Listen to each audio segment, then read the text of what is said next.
Hi everyone, I'm Amy. And I'm Vince. And you're listening to The Grid is for Squares, a podcast where we spark up a bowl and talk about building a sustainable off-the-grid property. It's something we've been planning for a while, and whenever we talk about it, people seem really interested, so I thought maybe it would be worth doing a podcast about it. Today we are smoking sour diesel, and since this is the very first episode, I figured we should fill you in on exactly who we are, what we want, and why we want it. Then in future episodes, we could catch you up on where we're actually at, the progress we've made, all of that good stuff. So, first off, we are in our early 30s. We're married. We just had our 5-year anniversary a few weeks ago, which is super weird, and time goes crazy fast. And we live in Los Angeles. Well, we're from the Midwest originally. I grew up in the small town of Blue Mounds, Wisconsin. It's close to Madison. And Amy's from a suburb of Minneapolis. We met in the magical little college town of Madison, Wisconsin, despite neither of us actually going to college there. I'm a writer. I wanted to write for TV. I got an MFA in playwriting and screenwriting from Northwestern University. So after I graduated, we moved from Chicago to LA. We've always felt a little too weird for the Midwest, so moving to California was a natural move. We love it here. Yep. So 5 years ago, we moved to California, and somewhere along the way, this guy started getting this idea about building his own property that's sustainable and off the grid. Just solar panels, rainwater, gray water, etc. I kind of got sick of living in a tiny box and paying rent and having all of these skills that are pretty much just hobbies like gardening and plumbing and plumbing. It's a great hobby. It's not a great hobby. So I wondered what it would be like if we could maybe live off-grid and start applying some of these skills for ourselves to our own lives. I always thought it was a cool idea, but to be totally honest, it was the election that really flipped the switch in me. To be like, no, let's stop talking about it. Let's find a way to really actually make this happen.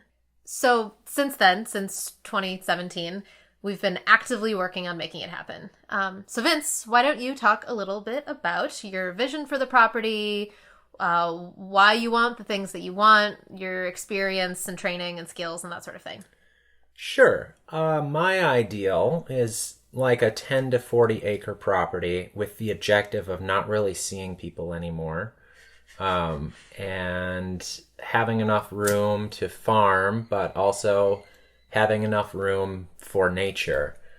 So some of my parameters in an ideal world is to have a seasonal stream running through it, to have rolling terrain, to be federal land adjacent, public land adjacent, so there's a reasonable assurance that it's not going to get developed on all sides.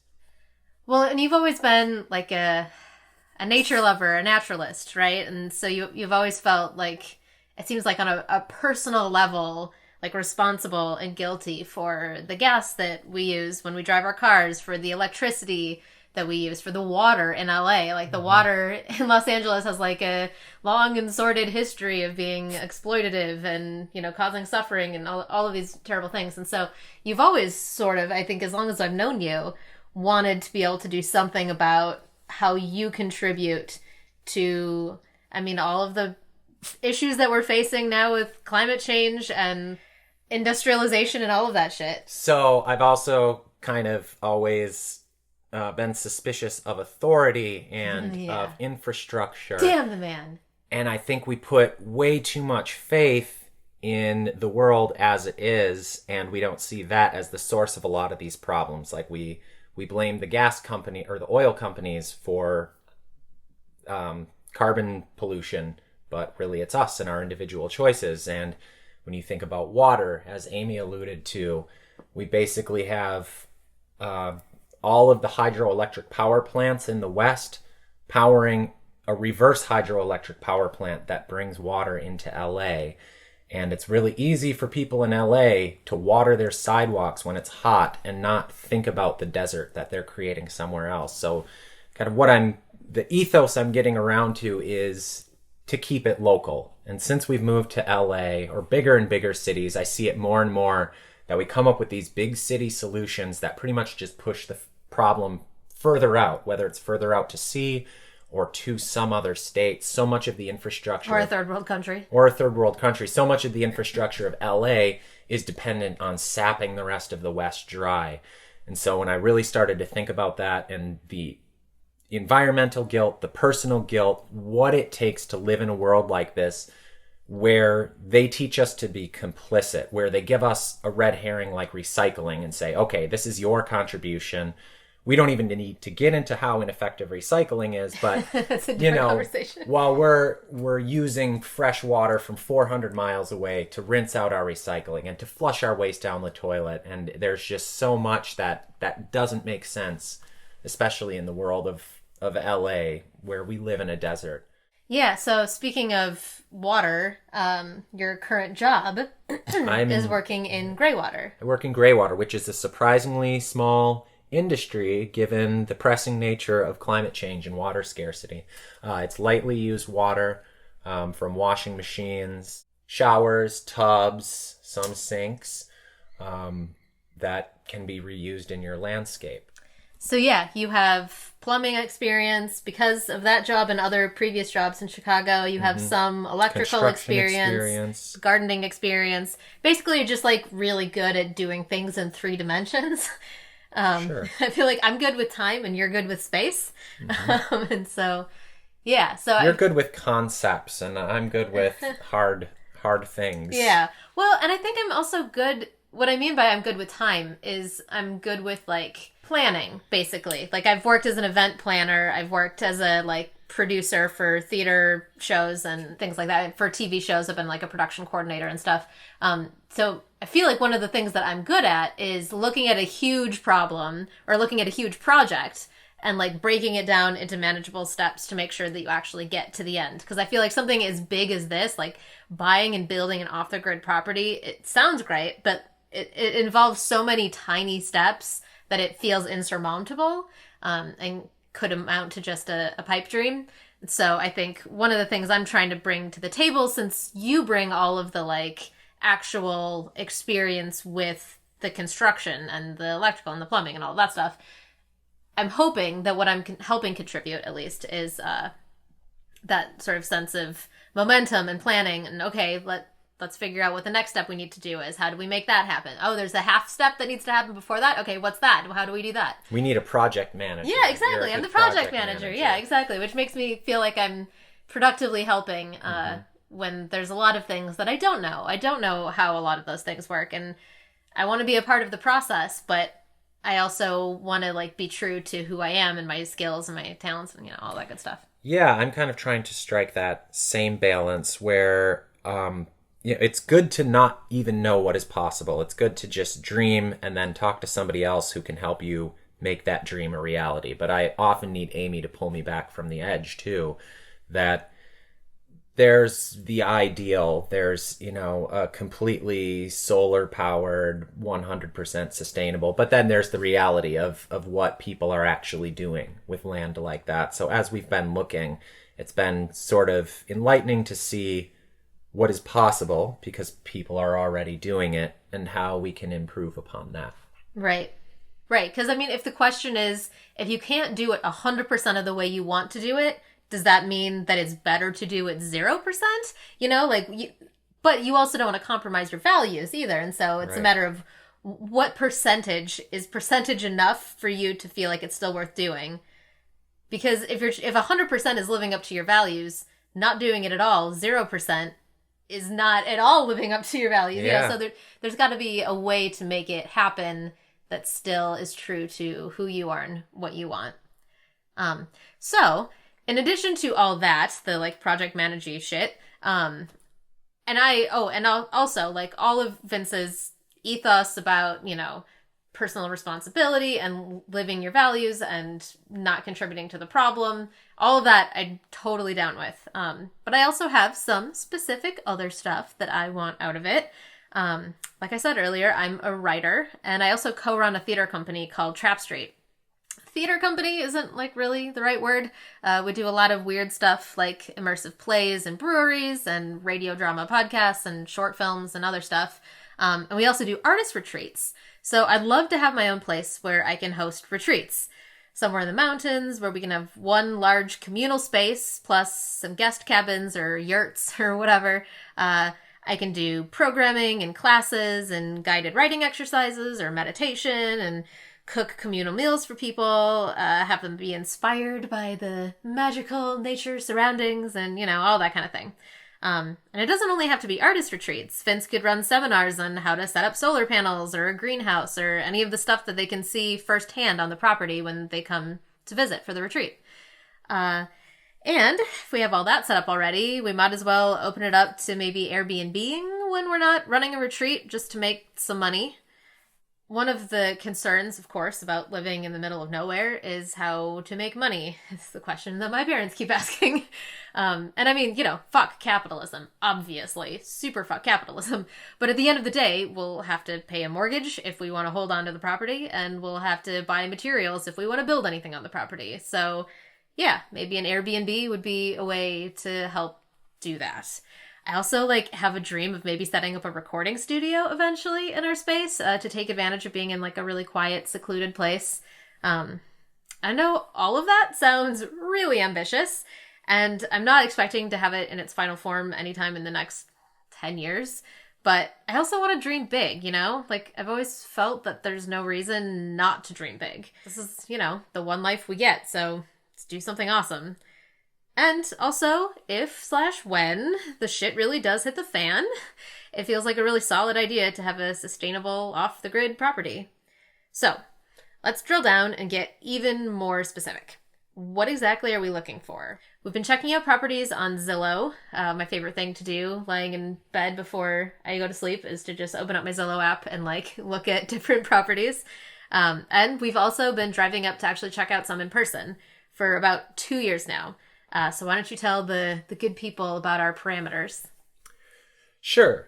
We are looking for, ideally, public land adjacent. We're looking sort of in the Sierra Nevada foothills near Sequoia National Forest is kind of the epicenter of where we want to be. With rolling topography, generally south-facing if it's a hillside is best for gardening.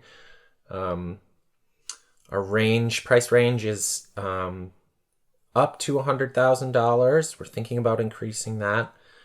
And we've been pretty okay. So we find all these properties for $40,000 to $60,000, right?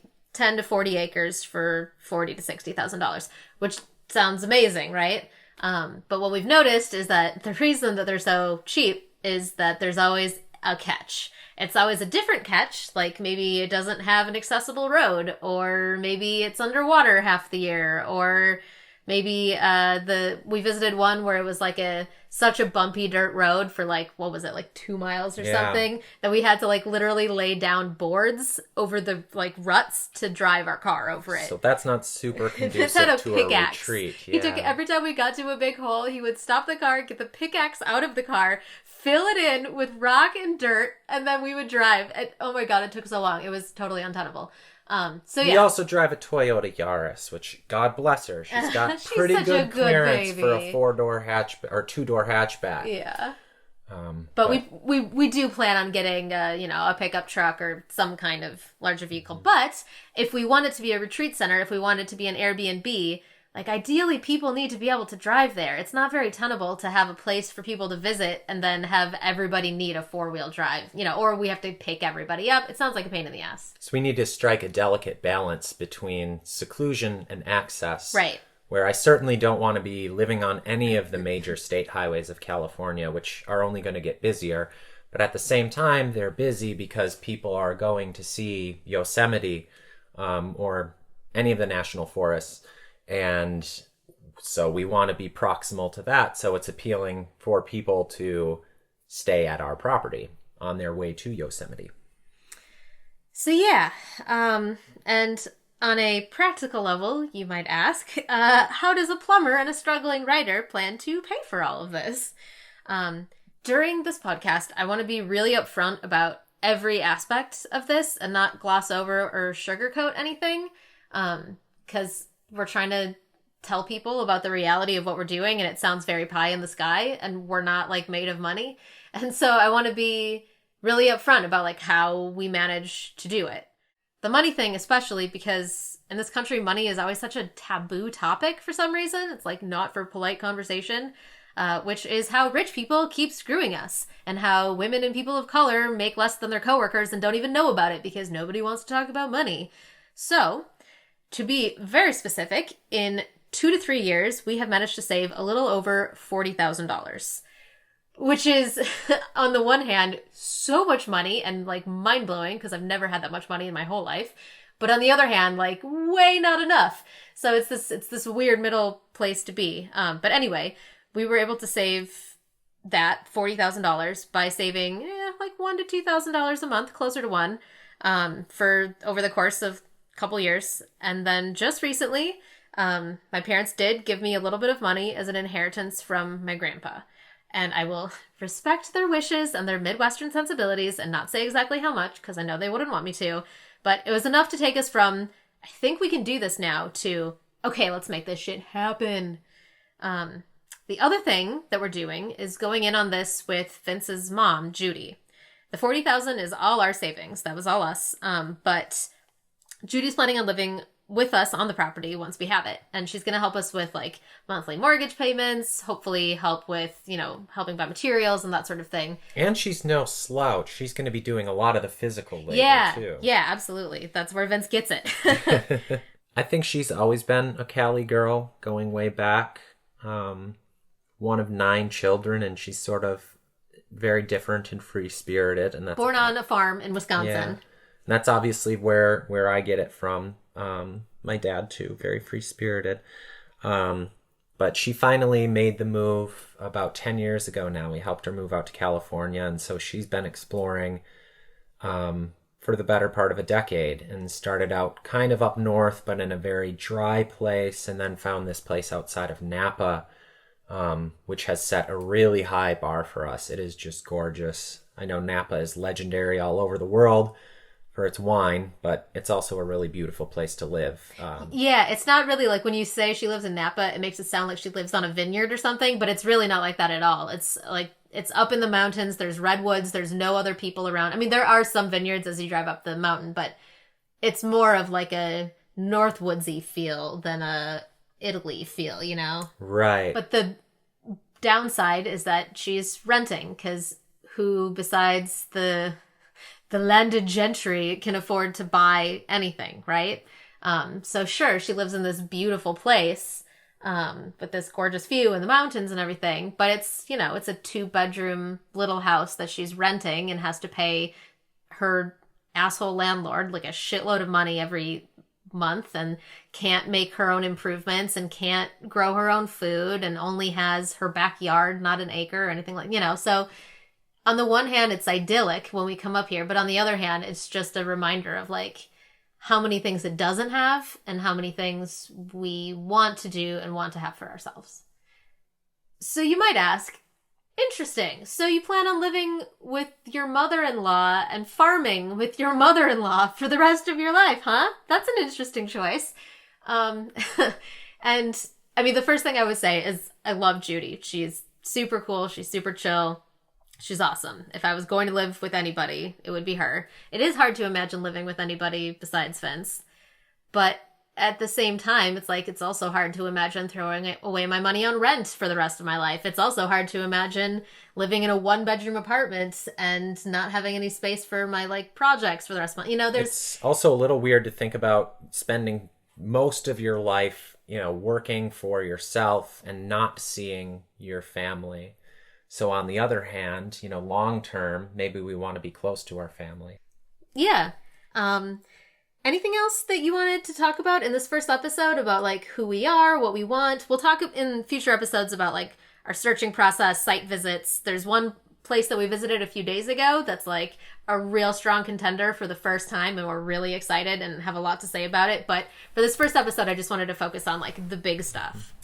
Yeah, actually, now that you mention it, many of us, especially in the Midwest, come from a lineage of farmers and of people who worked the land very hard, and they were poor, but the world was smaller, and they owned the land that they worked. And so we have generations, or speaking for myself, I have generations and generations of farmers who spent their whole lives busting ass so that I could get an education and I could get a better job. But I think more and more people in our generation are seeing how these things are distractions, and how when you have to work to pay somebody else to manage your money, to raise your kids, and to buy and prepare food for you. Yeah, we're so alienated from our labor and from our lives. You're really just missing out on your life. And so when you think, yeah, you're gonna work hard so your kid can have a better life, but you're not gonna see them the entire time they grow up.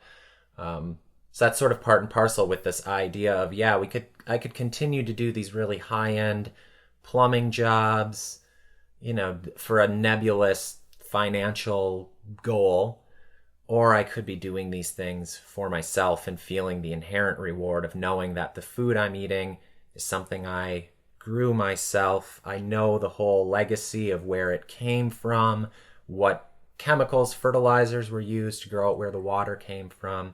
So that's something I really value, and I know that my mom does too. Being in that middle generation of someone who did grow up on the farm, but was given that notion of a dream and higher education throughout her life as well. And I think we've both kind of swung back on the pendulum now, where we have straight jobs, we make our money in the city, but what we really enjoy doing is being outside in the fresh air and getting our hands dirty and just learning how things work. I admit I'm not as much of the getting my hands dirty type of person. I love the outdoors. I love good views. I love the fresh air. I love not seeing people. The quiet. I love all of that. But I'm not as much about the hard labor personally. So obviously there's some points where I'm going to have to just suck it up and do the hard labor anyway. But then also hopefully there are points where I can contribute in other ways, and that we'll all feel that we together, our talents have built something that is special and perfect for us. And I think that the notion of customization is really important to me too.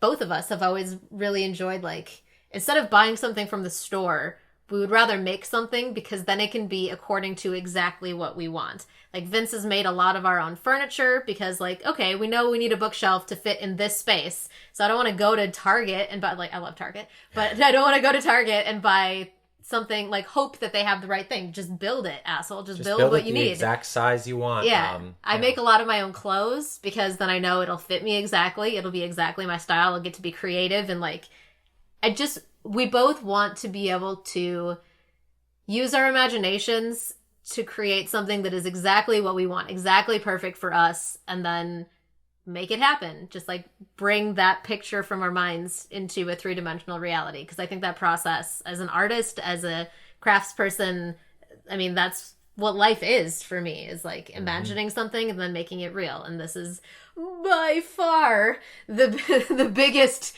most ambitious version of, we want something, let's make it happen. And as an artist and seamstress and cook, those are really good talents to bring to the table. And I think that gives you a pass on the hard physical labor. There's also this kind of... Well, darn your socks, baby. I can also see this kind of spread between the people who come to the property for certain kinds of retreat. There are the indoor kids who sure are going to come up there and, as strange as it sounds, pay for the privilege of having their cell phone taken away, to just unplug from the internet and sit outside and, escape into their minds. And I think that's great. There's also this subset of people who will pay money to bust ass and also give us their phones and give us free labor.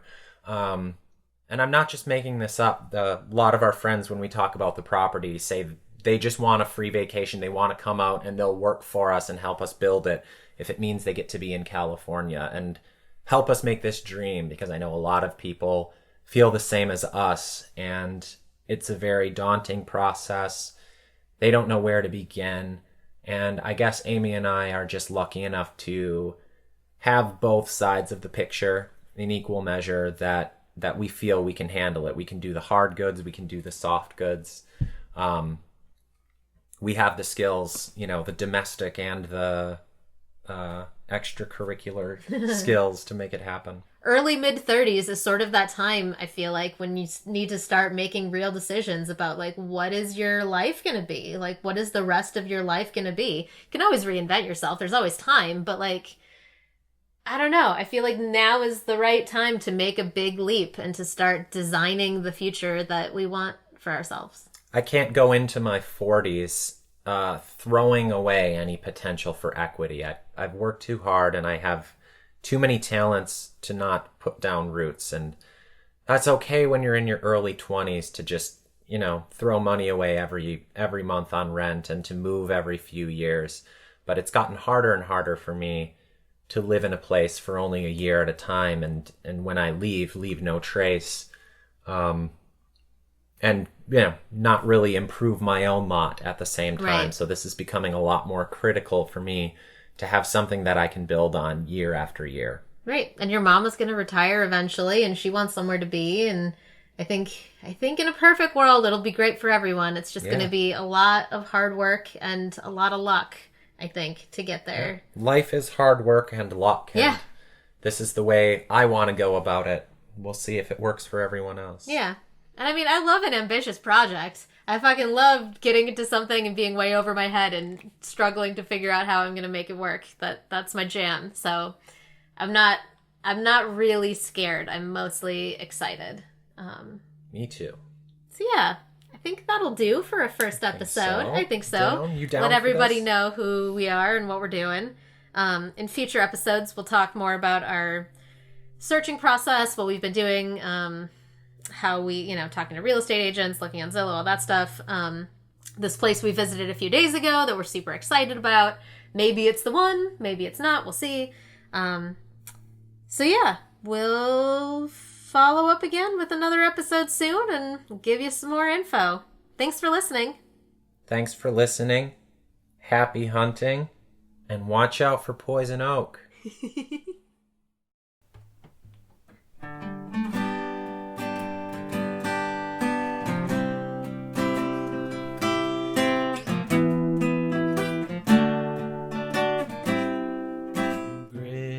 Sorry, I didn't know we were going.